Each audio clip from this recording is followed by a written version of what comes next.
Buenas tardes, profesor. Bueno, el presente trabajo de investigación realizado para el curso de hidrología va a buscar realizar el cálculo del modelamiento hidráulico en el programa GEC-HMS para obtener los ríos, los caudales pico de las cuencas del río Santa Ana. Previo a esto, se evaluaron tres cuencas, justamente de cada uno de los participantes, y se seleccionó la que cumplía con los mejores estándares. Bueno, y como objetivos específicos tenemos que determinar la intensidad de lluvias para el mes de abril del 2022, determinar el tiempo de concentración de la cuenca seleccionada, determinar la precipitación efectiva de las tres estaciones de la cuenca seleccionada, calcular la evapotranspiración de las tres estaciones y hallar el caudal de la cuenca río Santa Ana. Bueno, para la primera cuenca se trabajó en la asignación K16 de la Carta Nacional Río Vialbo. Se tuvo una pendiente mayor de 0,63 y una pendiente mínima de 0,1. Asimismo, la pendiente media fue de 0,22. Se tuvo eh, 6 subcuencas de connotación orden 1, 4 subcuencas de connotación orden 2, 2 subcuencas de connotación orden 3. Asimismo, la densidad de drenaje de esta cuenca es de 0,58, considerándose un drenaje muy pobre. También tenemos datos como la extensión media de la escorrentía superficial, el I, que en este caso nos salió aproximadamente 4.300. Tenemos relaciones de bifurcación entre el orden 1 y el orden 2 de 1,75, relación de bifurcación del orden 2 y el orden 3 de 2, y bueno, un coeficiente de almacenamiento, P, promedio de 1,17. Asimismo, para las estaciones encontradas, para evaluar la precipitación, se contó con la estación Campanilla, la estación José Olaya y la estación El Marronal. La razón de elongación de nuestra cuenca fue de 0,32, donde la longitud principal del río fue de 46 kilómetros. La sinuosidad de las corrientes de agua fue de 1,63, lo que representa que tenía una alta sinuosidad. A continuación, la cuenca número 2. Buenas tardes, profesor. A continuación, yo voy a presentar el desarrollo de la cuenca el río Shumanza, era la Carta Nacional 16J. Esta cuenca poseía un área de drenaje de 131 kilómetros cuadrados y un perímetro de 52 kilómetros. El índice de forma obtenido fue de 0,334, el cual es un valor que refleja que la cuenca era ligeramente alargada. Luego se procedió a hacer la pendiente de la cuenca utilizando el método de las cuadrículas y salió una pendiente de 0,24. Asimismo, con el desarrollo de la curva isométrica, se obtuvo una altura media de 851,91 metros y una altitud de una mediana de 950 metros. Para hallar la pendiente del cauce se utilizaron los tres métodos del S1, S2, S3. S1 salió de 0,030, el S2 0,032 y el S3 de 0,16, sino el promedio de estos dos últimos para que el pendiente del cauce sea la correcta. Posteriormente, con el sistema de drenaje de esta cuenca, se obtuvo una densidad de drenaje 0,44.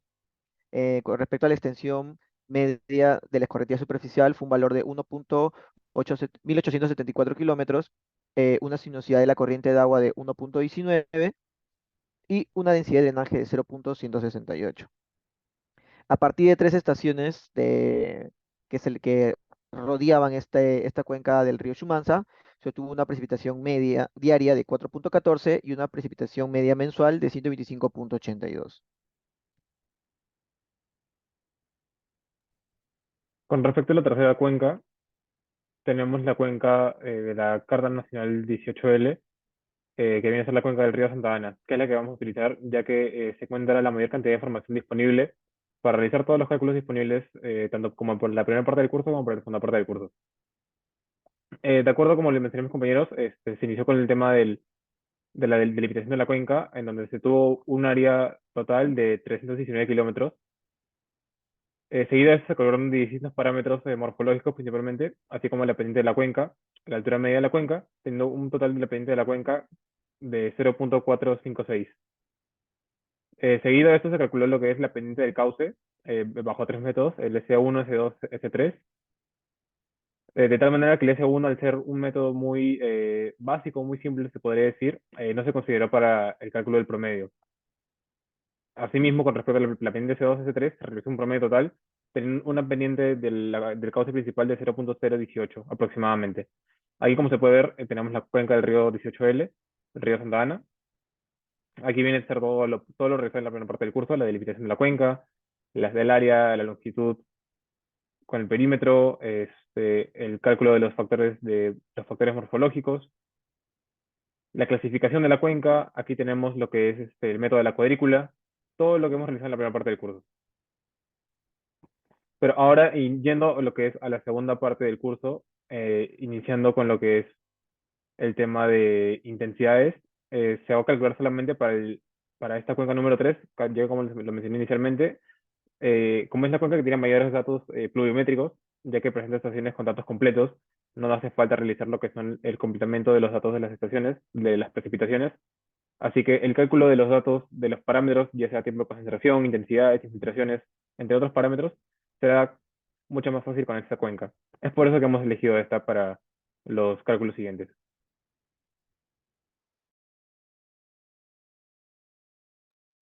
Bueno, para el cálculo de intensidad justamente de las lluvias, vamos a realizar el cálculo justamente trabajando con las precipitaciones del mes de abril del año 2022, justamente con la ayuda de las estaciones pluviométricas, ¿no?, que se han encontrado. Se va a realizar el promedio de estas estaciones clasificadas en las precipitaciones por hora para todo el mes seleccionado, teniendo los siguientes resultados, ¿no?, que se muestran en la tabla. Seguido esto, para realizar el cálculo de la intensidad, se debe dividir la precipitación en milímetros entre el tiempo en horas. Para cada hora establecida se va a tener la siguiente tabla como reflejan los resultados. Finalmente, se puede calcular la curva masa, la cual va a representar gráficamente la precipitación acumulada versus el tiempo. Esta es la curva masa. Bueno, continuamos con el tiempo de concentración. Respecto al tiempo de concentración, tenemos lo que son 6 métodos principales para calcular el tiempo en donde una gota, desde el punto más alejado de la cuenca, llega hasta el punto objeto. ¿Cuál es el tiempo que va a demorar en hacer todo el recorrido hasta llegar al punto objeto? Como primer método tenemos el método de Kirchhoff, el cual aquí podemos ver lo que es la fórmula. Vamos a ir a los cálculos realizados. En este caso, para Kirchhoff, los datos necesarios es la longitud del caso principal, que en este caso es en metros, que es de 38.000 metros, y la pendiente de la cuenca que hemos calculado previamente. Entonces, al aplicar la fórmula que se muestra aquí, al realizar esta multiplicación tenemos un tiempo de concentración de 88.94. Seguido de eso tenemos el método de California. Para este método de California, la fórmula a utilizar es la siguiente. En este caso, los datos a utilizar es la diferencia de cotas. ¿Qué quiere decir esto? Es la cota final y la cota inicial. La cota inicial viene a ser el punto más alejado y la cota final viene a ser el punto objeto, que es el punto más bajo. Y finalmente también tenemos la longitud del cauce principal y al realizar los cálculos tenemos un tiempo de concentración de 236. Seguido de eso tenemos el método de Isart, en donde necesitamos el cauce principal, también en metros, la pendiente del cauce principal esta vez, no la pendiente de la cuenca, como en el caso de Kirchhoff, y la intensidad, que la hemos calculado previamente en los cálculos anteriores, aquí. Aquí están las intensidades, de tal manera que hemos calculado, como se puede ver aquí, hemos calculado un promedio de las intensidades, por lo que es 0.45. Entonces hemos considerado ese valor de aquí de 0.45. En este caso, ISAR pretende usar un coeficiente de retardo de 0.06. Es el valor que recomiendan utilizar, así que es un valor constante. Entonces, al aplicar la fórmula de ISAR, que viene a ser la siguiente, se tiene un valor de 6.586, lo cual es un valor un poco alejado, que más adelante vamos a explicar si es que se va a considerar o no para los cálculos. Seguido tenemos el método FAA, en donde tenemos que utilizar la longitud del cauce principal, el coeficiente de escorrentía y la pendiente de la cuenca. En este caso, los dos valores, el primero y el último ya los tenemos, y faltaría obtener el cálculo del coeficiente de escorrentía, que lo vamos a sacar con esta tabla. Ya que debido a que nuestra cuenca presenta cultivos, estamos considerando que es una cuenca semi-impermeable, y en base a la pendiente calculada, es una pendiente que se encuentra, que es una pendiente alta, ya que es mayor al 20%. Entonces tenemos un valor de 0.55, de acuerdo al método racional. Y realizando la multiplicación tenemos lo que es un cálculo de 98,31. Seguido tenemos el método de Morgan y Leslie. Y tenemos lo que es la fórmula, que la podemos ver por aquí. En este caso repetimos la intensidad, repetimos la pendiente de la cuenca, repetimos la longitud del cauce principal y le agregamos un coeficiente de Manning de 0,025, ya que lo estamos considerando debido a que se presenta vegetación en la zona. Y al realizar los cálculos tenemos lo que es un cálculo de 750 aproximadamente. Y finalmente tenemos el método de SCS, en donde se utiliza el número de curvas. Para este caso estamos considerando un número de curva de 95 y los otros datos son datos que ya tenemos, teniendo un resultado total de 125.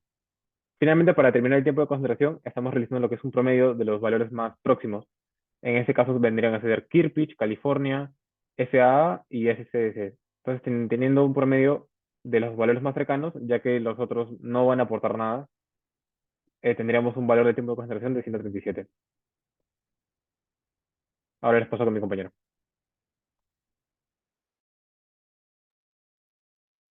En el caso de distribuciones, tenemos lo que es, en este caso, tres distribuciones a utilizar. La distribución normal, la distribución log normal y la distribución de Gumbel. En este caso no se utiliza la distribución de Pearson, ya que es un método, no es muy valorado a comparación de esos tres, que son más fiables. Iniciando con el método de normal, estamos calculando lo que son la precipitación de diseño y la probabilidad de que sea una precipitación de diseño de 45 milímetros, ya que al recopilar de las estaciones pluviométricas la precipitación máxima de cada año, estamos queriendo averiguar cuál va a ser la probabilidad de que se dé una precipitación de 45 milímetros para un tiempo de retorno de 30 años, considerado que es para la construcción de una alcantarilla de alivio. Entonces, como primer paso, tenemos lo que es el cálculo de Z, que es realizar esta ecuación de aquí, teniendo un valor de Z de 2,96.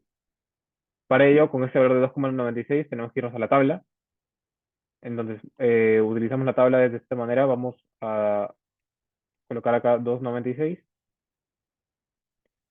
y tendríamos un valor de 0,9885, como se puede ver aquí. Y en base a esto realizamos el complemento, teniendo una probabilidad de 0,15% de que se dé una precipitación de 45 milímetros en la cuenca del río Santa Ana. Y para calcular la precipitación de diseño, tenemos lo que es realizar el proceso inverso de la distribución normal.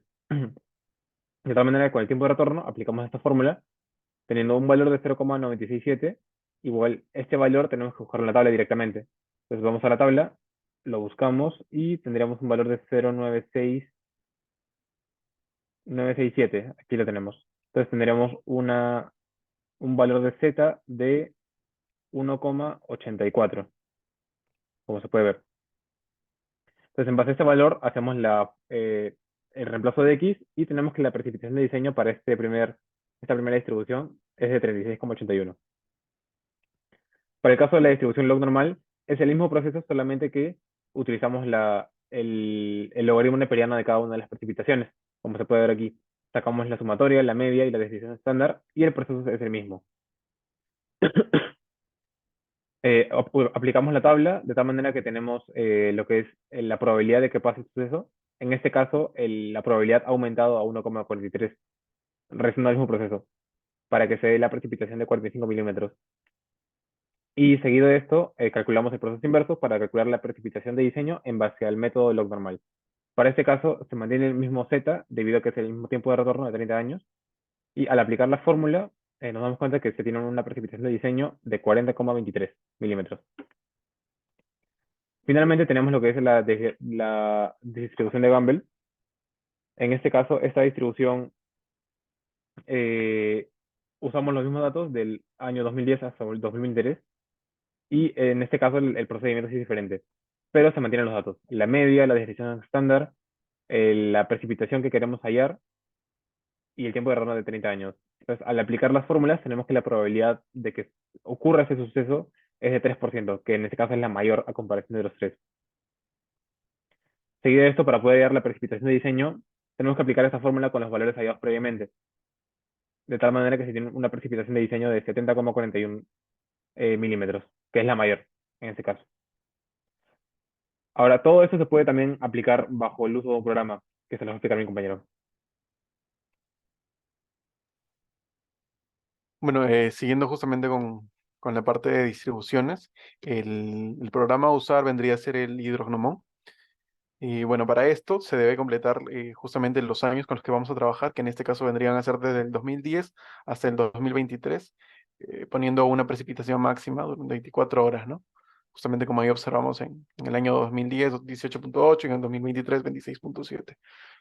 Seguido esto, se procede a realizar el análisis estadístico, justamente el análisis PITIA, eh, con las funciones de distribución de tipo normal, los normal, gamma, y bueno, en este caso también hemos evaluado Pearson y Gumbel Max. Aquí podemos observar la curva de distribuciones y bueno, en este caso el histograma, ¿no? Justamente de las funciones de las distribuciones que hemos evaluado. También podemos obtener el tiempo de retorno máximo, que bueno, en este caso es para un caudal de aliviadero. Podemos obtener los datos obtenidos en el tiempo para un tiempo de retorno de 30 años, en los que el mínimo valor que nos da se presenta en la distribución normal con 36,7636. Bueno, asimismo se tiene la figura del histograma, como se puede observar. Bueno, sigo con mi compañero con infiltración. Bueno, continuando con la parte de infiltración, que esta parte va a ser muy importante a la hora de crear, de utilizar el software CropPath, que va a permitir que bueno, donde vamos a escribir el cultivo. Entonces, para ello, primero hemos considerado las intensidades y los tiempos anteriormente hallados, los cuales, como se pueden ver en la pantalla, y luego vamos a hacer una serie de procedimientos para hallar ciertos parámetros que necesitamos, el XY, el YY, la multiplicación de ambos y los XY al cuadrado respectivamente. ¿Para qué? Para luego reemplazarlos en los diferentes parámetros del BI, del B1, del B0, del K y del B1 nuevamente. Que estos parámetros nos van a ayudar a definir el modelo de infiltración, el cual, como se puede observar, que es de 900,27 por un tiempo determinado elevado a la menos 1,28. Este modelo matemático va a poder utilizarse para obtener la infiltración, pero en cualquier tiempo determinado. Pero para saber que esto esté correctamente, nosotros tenemos que hacer otro procedimiento para hallar el R cuadrado, que nos salió un R cuadrado de 0,875. Como este R cuadrado se aproxima a 1, entonces este modelo matemático es correcto. O sea, los valores hallados anteriormente de los tiempos y las intensidades están bien. A continuación voy a pasarle a mi compañero para que explique un poco sobre la precipitación efectiva. Respecto a la precipitación efectiva, tenemos también una serie de métodos para poder calcularla. La precipitación efectiva es la cantidad de agua no perdida por percolación ni por escurrimiento. Entonces, para este caso vamos a utilizar tres métodos, como podemos ver aquí, es el método de porcentaje fijo, el método de FAO y el método de USDA. Entonces vamos a ir a los Excel para ver los temas de los cálculos. En este caso, vamos a sacar la precipitación efectiva para cada estación utilizada, a Boitía, Santa Ana y Aucayacu, para cada uno de los meses del año 2022. En este caso, en base a las estaciones pluviométricas, hemos podido extraer los datos de cada uno de los meses para cada una de las estaciones, como podemos ver aquí, en milímetros. Entonces, para aplicar el método del porcentaje fijo, más que nada es aplicar esta fórmula de aquí, multiplicar el valor de A por la precipitación total mensual. En este caso, el valor de A se suma como 0,7 a 0,9. Entonces, replicando la fórmula de la precipitación por el valor de 0,9, tenemos que la precipitación efectiva para cada una de las estaciones acá se pueden apreciar. Para el método de FAO es un cálculo similar, solamente que se tienen que considerar primero una pequeña condición, se podría decir así. Entonces se aplica cierta fórmula para las precipitaciones menores a 75 milímetros mensual y otra ecuación para las mayores a 75 milímetros. Entonces, en base a las precipitaciones obtenidas de los fluviómetros, hemos diferenciado en dos tipos. Para las menores a 75 milímetros lo hemos resaltado de color rojo y para las precipitaciones mayores lo hemos dejado de color negro. Entonces, aplicando la fórmula, se puede ver aquí para las de color negro, 0,8 por la precipitación menos 25, tenemos que la precipitación efectiva para cada una de las estaciones pluviométricas son acá las siguientes que se pueden apreciar. Y en el caso de las menores a 75, al ser valores muy mínimos, serían, debido a la fórmula, precipitaciones negativas. lo cual vendrían a ser precipitaciones insignificantes. Y en el caso de la precipitación de USDA, por el método de USDA, se tiene que aplicar estas fórmulas, igualmente para ciertas condiciones, para precipitaciones menores a 250 milímetros y para precipitaciones mayores a 250 milímetros. En este caso, al tener variantes para estas ecuaciones, hemos diferenciado para las precipitaciones menores a 250 de color azul y a las precipitaciones mayores a 250 de color verde.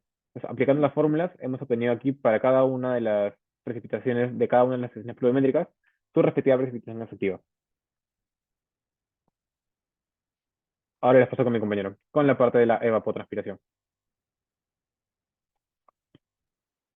Bueno, justamente para el cálculo de la evapotranspiración usamos el método de Durenbos, que se basa justamente en contener la radiación, y el de Thornweight, que es tener la temperatura, ¿no? Para calcular la evapotranspiración se van a utilizar estos dos métodos, que bueno, pueden ser promediados de tal manera de que se obtengan valores más precisos. Asimismo, el trabajo en Thornweight y en Durenbos se va a calcular para el mes de julio del 2019. Bueno, y el método de Thornweight se realiza para las distintas estaciones, ¿no? Estación Santa Ana, Aguaitía y la Ucayacu. Se llena con las temperaturas máximas que se tiene de cada año y se halla el porcentaje de I. Asimismo, se evalúa la temperatura en el mes que piden, ¿no? Que en este caso sería el mes de julio. Podemos obtener los siguientes valores de evapotranspiración con la siguiente fórmula, que es la evapotranspiración es igual a 1.6 por 10 entre la temperatura por A, que A es un valor que hallamos justamente con las fórmulas que se muestran en el Excel.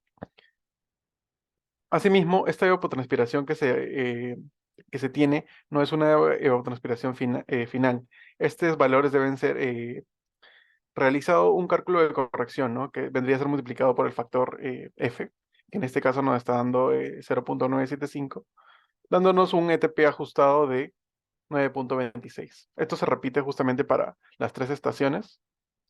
Eh, bueno, en caso del método de Durenbos,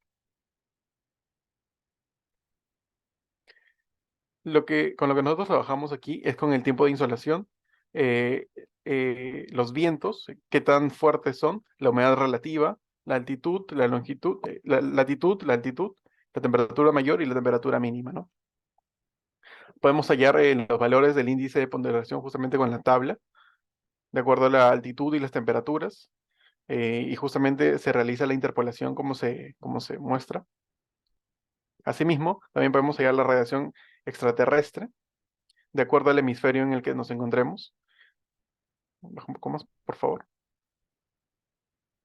Y bueno, justamente se halla el ETP en base a unas variables, A más B y W por RS, en donde, de acuerdo a el porcentaje de humedad relativa que tengamos, se tiene que interceptar en el ETP por milímetros por día. En este caso, ¿por qué?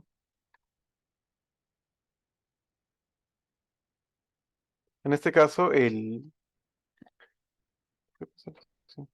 bueno, ok. En este caso, el ETP de la estación Santa Ana es de 8.8, ¿no? Y bueno, básicamente lo que significa es que se pierde 8.8 milímetros de agua en un día. Y bueno, ¿cuánto se perdería en un año? Sería 3.212 milímetros. Y bueno, así sería y se repetiría para las tres estaciones. Justamente como en una tabla de resumen, se tiene cuánto se pierde en ETP de acuerdo a cada método y para cada estación, por lo que realizamos un cálculo promedio para tener valores más aproximados. A continuación, mi compañero. Bueno, como anteriormente han mencionado mis compañeros, con ciertas fórmulas determinaron tanto la evapotranspiración y la precipitación efectiva. Pero aquí vamos a hacerlo a través de un software que se llama el CropPad, el cual también nos puede ayudar a determinar, además de estos dos puntos, también nos ayuda a determinar el requerimiento de agua de cierto cultivo. El primer cultivo que se escogió fue el papa. Entonces, aquí también para el software necesitamos colocar la temperatura mínima, la temperatura máxima, el porcentaje de humedad, los vientos en metros por segundo, y te va a arrojar las horas y la otra transpiración. que el cual bota un valor de 4.43. Siguiendo con la precipitación efectiva, solo se necesita las precipitaciones de todos los meses, en este caso, si no me equivoco, fueron de abril, y te bota una precipitación efectiva de media de 2.7. Siguiendo con la parte del cultivo, que es lo que se le añade a este punto, eh, se sacan de las tablas, se saca de la tabla los valores del coeficiente de cultivo y la altura media, es de la tabla 1, de la tabla 2 se saca la duración de las etapas por parte del cultivo, y en la tercera el rango de profundidad y la fracción de agotamiento de humedad que va a adquirir, que va a absorber cada cultivo del suelo. Entonces, en este gráfico definimos de estas tablas anteriormente el coeficiente 0,50, 1.15 y 0,75.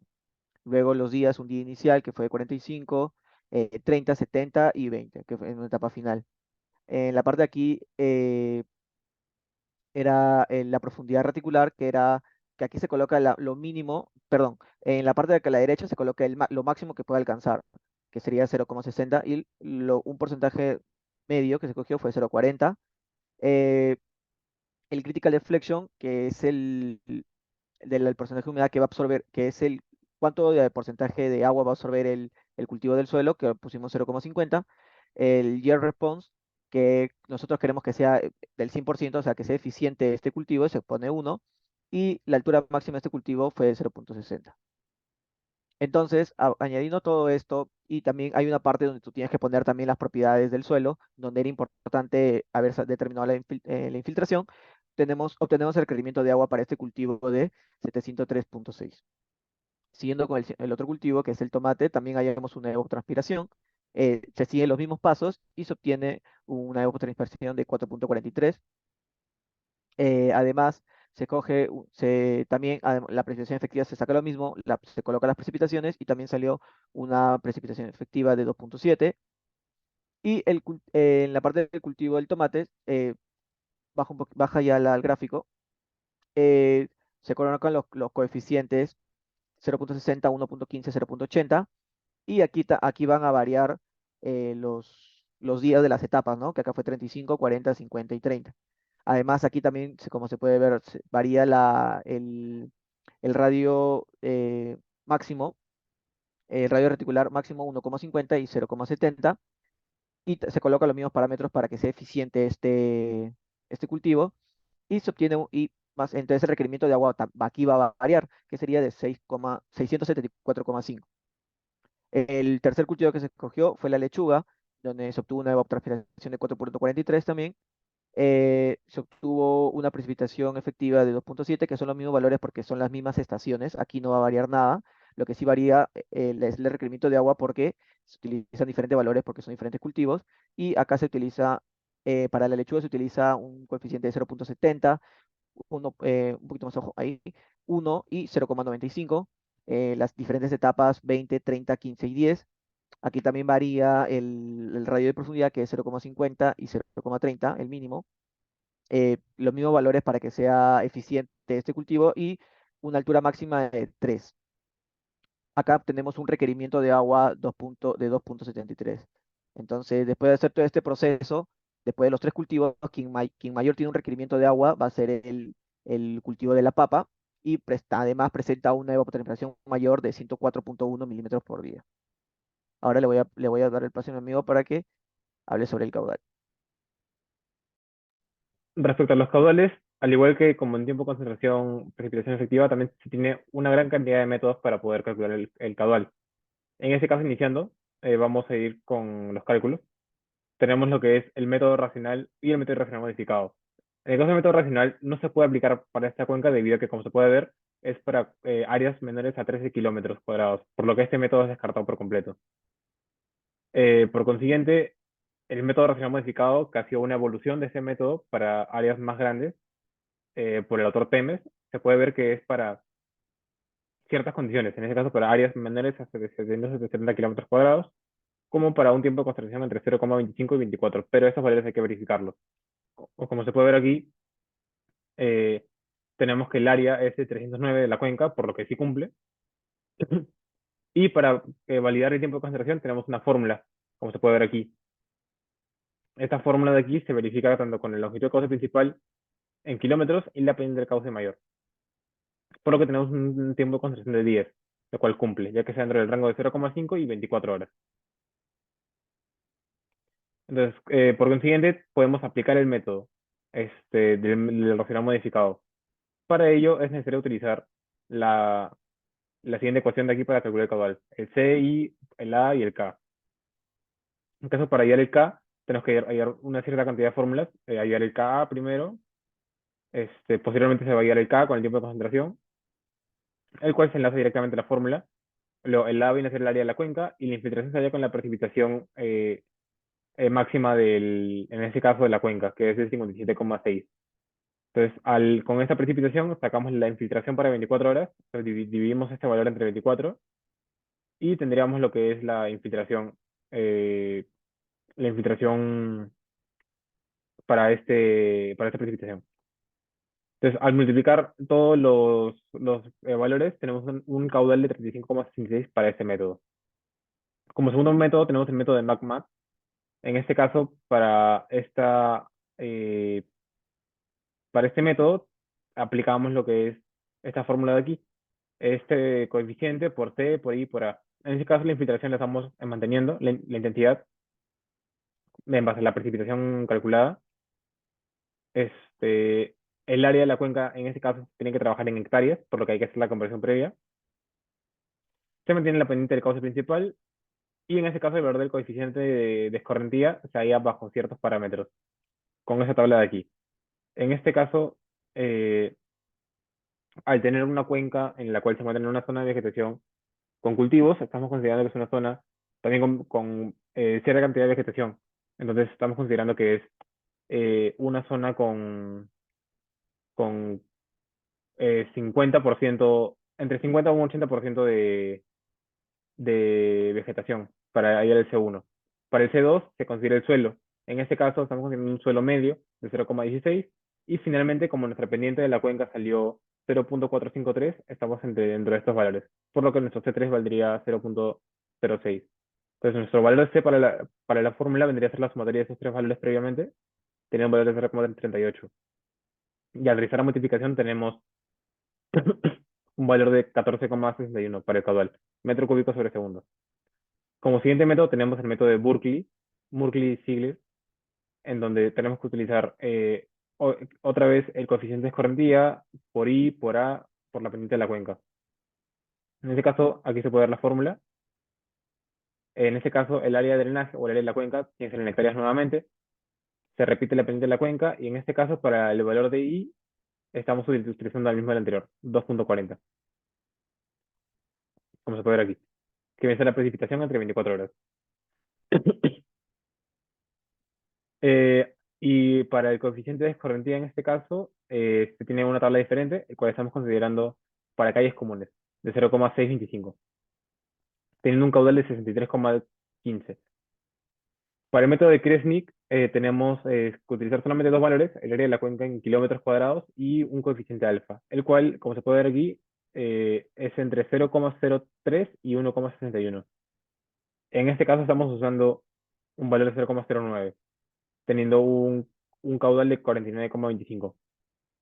Luego está el método de Bair. Eh, para este caso solo necesitamos un dato, que es el área de la cuenca en millas.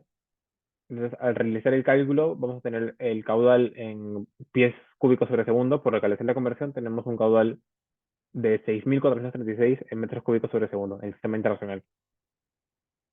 Y finalmente tenemos lo que es el método de número de curva.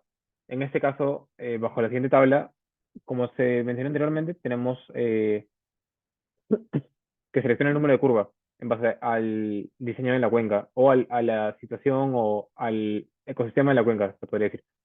Como estamos considerando una cuenca con cultivos de papa, tomate, lechuga, estamos considerando la cuenca en base a los cultivos, por lo que tenemos al presentarse curvas de nivel, al no ser un solo recto, se tiene un valor de 0,88 para el número de curva. Eh, Seguido de esto, aplicamos lo que es la fórmula que se puede ver aquí y finalmente tenemos un caudal de 11,20. Finalmente, vamos a realizar lo que es el promedio de los caudales hallados, de los más cercanos, así como el método de tiempo de concentración. Entonces, utilizamos todos los métodos, descartando más que nada solamente el método de Bayer, debido a que por la conversión o el trabajo en el otro sistema, se presentan ciertas incertidumbres. Tiene un caudal máximo de 34,77 para la cuenca. Seguido de esto, ya para finalizar, vamos a hacer lo que es el cálculo o el uso del software HEC HMS. En base a toda la información recopilada, vamos a lo que es plantear modelos de pérdidas de caudal y vamos a calcular lo que es el caudal pico y vamos a presentar ciertas gráficas bajo ciertos hidrogramas unitarios. Entonces vamos al programa. Para empezar el programa, vamos a hacer una breve introducción de cómo se usa el programa. Le damos acá nuevo, le damos acá nuevo, ponemos un nombre, Santa Ana. Buscamos dónde guardar la carpeta que se va a crear, lo que guarda el escritorio. Creamos y vamos a hacer rápidamente. Vamos acá a componentes, Basic Model Manager, creamos, esa es la cuenca, creamos. Luego vamos aquí a la cuenca. Entonces aparece esta ventana blanca y tenemos que colocar la cuenca para colocar sus respectivos parámetros con el punto objeto, el punto de salida. Le damos aquí a esta opción, vamos aquí y le ponemos cuenca. Cuenca y el punto objeto, que es la salida. Entonces unimos estos dos puntos, aquí con clic derecho y conectamos. Una vez conectado, tenemos que definir los parámetros de la cuenca. Como se mencionó, tenemos un área de 319 kilómetros cuadrados y aquí se pueden seleccionar lo que son los diferentes métodos. Pero antes de seleccionar los métodos, tenemos que llenar toda la información de todos los pluviómetros para evaluar los tiempos que queremos y luego, posterior a eso, vamos a seleccionar los métodos para los modelos a evaluar. Entonces, ahí vamos a crear lo que es el Time Series Data, la estación meteorológica y el punto de control. Primero creamos el Meteorology Model Manager, lo creamos. Aquí se va a definir lo que es también las cuencas para que se active. Luego gestionamos lo que es las lluvias, aquí.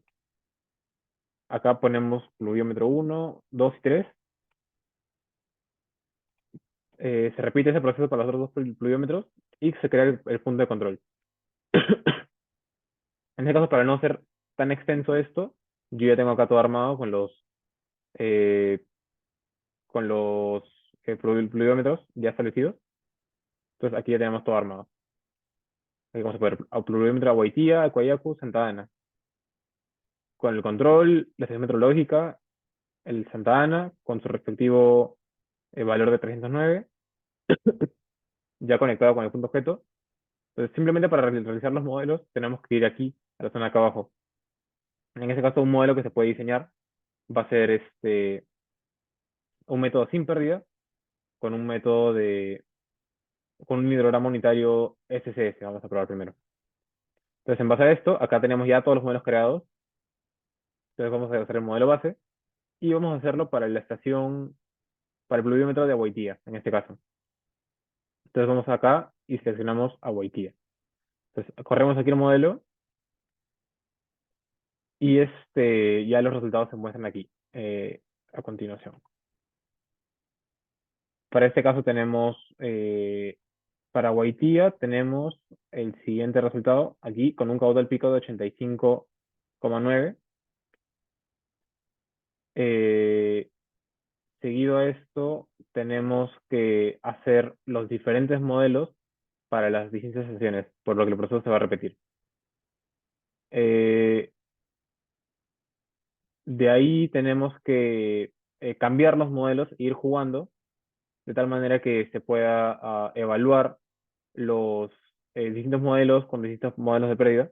Por ejemplo, vamos a cerrarlo y vamos a ver nuevamente para mostrar ya los resultados directamente. Le damos a Open, y que ya lo tengo armado.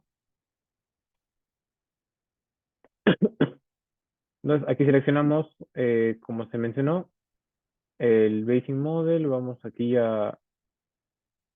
a la cuenca, vamos a seleccionar SCS Unit y acá hay que diseñar lo que es el factor de lag time, que es el tiempo de retardo. En este caso, este factor de retardo es 0.6 por el tiempo de concentración calculado previamente. Entonces, si vamos aquí al tiempo de concentración, tenemos, por aquí lo tenemos, y este valor calculado previamente, que es de 82. 0.6 por el tiempo de concentración. Entonces tenemos un 82,46. 82,46. Entonces evaluamos el modelo base para la estación meteorológica de Abuitía, corremos el modelo y acá proyectamos los resultados. Se tiene un 85,9 de caudal pico y para ver el gráfico tenemos aquí, vamos a esta zona de aquí. Aquí se puede ver el gráfico. Entonces aquí se representa el caudal pico de 85,9 y acá se puede ver la profundidad que va a tener en milímetros. Entonces probando otro método tenemos lo que es el método con pérdida. En este caso acá tenemos que agregarle, por ejemplo, el SCS con el número de curva. Entonces aquí tenemos que agregar ese parámetro. En este caso, como se calculó previamente, el número de curva es 88 y corremos simplemente el nuevo modelo. Para la misma sesión vamos a probar. Corremos el modelo, 100%, mostramos los resultados y tenemos un caudal pico de 69,4 que ha bajado. Eso debido al modelo de pérdida utilizado. Entonces, para ver el gráfico, vamos aquí y acá se puede ver de color rojo lo que son las pérdidas del caudal. Y obviamente el gráfico va a variar. Y así se pueden hacer varios sistemas, varios métodos de transformación para utilizar distintos diagramas, hidrogramas unitarios, perdón, como puede ser el Clark Unit Hydrograph, el Mod Clark, el Snyder, pero cada uno de estos hidrogramas tiene ciertos parámetros. Utilizar, por ejemplo, el Snyder presenta lo que es el standard lag, el retardo estándar y un coeficiente pico, que este valor ronda entre los 0.4 y 0.6. Por probar otro método, tenemos el método de Clark Unit, que en este caso utiliza el tiempo de concentración y un coeficiente de almacenamiento, que esos valores ya los tenemos calculados previamente. Y finalmente, el proceso se va a repetir para cada una de las estaciones. Como se puede ver aquí, tenemos todos los caudales picos para cada una de las estaciones con cada uno de los métodos utilizados. Hemos utilizado exactamente 8 modelos con y sin pérdida para cada uno de los caudales, por lo que hemos realizado 24, eh, 24 procesos, 24 corridas de modelo para la cuenca Santa Ana, en este caso. Ahora lo que sí, ya para finalizar, vamos a pasar con lo que son las conclusiones del proyecto, del trabajo.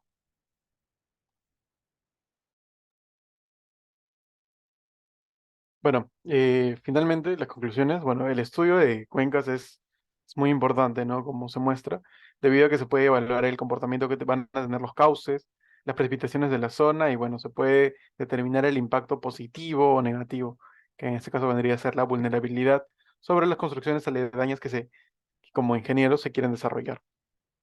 Asimismo, la cuenca del río Santa Ana, de acuerdo a los parámetros físico-morfológicos, es una zona vulnerable en la cual la construcción de obras, ya sea viviendas, presas, eh, debido a que son un poco inestables, ¿no? Es muy vulnerable. Y respecto a los parámetros de drenaje, el río Santa Ana presenta un drenaje muy pobre, ya que eh, presenta una densidad de drenaje de 0.30. Y bueno, hablando de las precipitaciones de la zona, no se tiene una estación meteorológica dentro de la zona exactamente, pero se han realizado el cálculo de las precipitaciones medias de las estaciones más cercanas. Sigue con las conclusiones, por favor. Bueno, por último, con las conclusiones de la segunda parte del trabajo, primero con respecto a la intensidad de lluvia, se obtuvo una intensidad media, como ya se dijo, de 0,45 milímetros por hora. Este valor, al ser menor de 2,55 milímetros por hora, a esta intensidad de lluvia se le denomina una llovizna. Con relación a los tiempos de concentración a los cuales se utilizaron los métodos Kirchhoff, California y el FAA y la ecuación de retardo SC, se utilizaron los métodos cuyos valores eran más cercanos en comparación a otros métodos, resultando una concentración promedio de 137,43. Este valor representa el tiempo estimado en que va a tardar en recorrer el agua de una cuenca desde el punto más lejano hasta el punto de salida. Luego, con ayuda de las estaciones meteorológicas ya mencionadas Santa Ana, Aguaitía y Acayacu, se puede observar que desde abril del 22 hasta agosto del 2022 se presenta una precipitación efectiva mayor a 250 milímetros, lo cual indica que dentro de esta temporada la precipitación contribuiría al incremento de la humedad del suelo. Esto conlleva a beneficiar de manera óptima los cultivos, logrando así un equilibrio hídrico en este ecosistema. Con respecto a la obtención de la evapotranspiración, se utilizaron los métodos, como ya mencionaron, Sorwine y Durembus. La estación de Aguaitía es la que presentó una mayor evapotranspiración, resultando un valor de 11,06 mililitros por día. Este valor significa que la zona va a perder 11,06 mililitros de agua en un día. Y por último, con respecto a los tres cultivos, como ya se mencionaron, el cultivo de la papa fue quien presentó un mayor requerimiento de agua con un valor de 703,6 mililitros por día y una evapotranspiración real de 704,1 mililitros por día. Eso sería todo. Muchas gracias.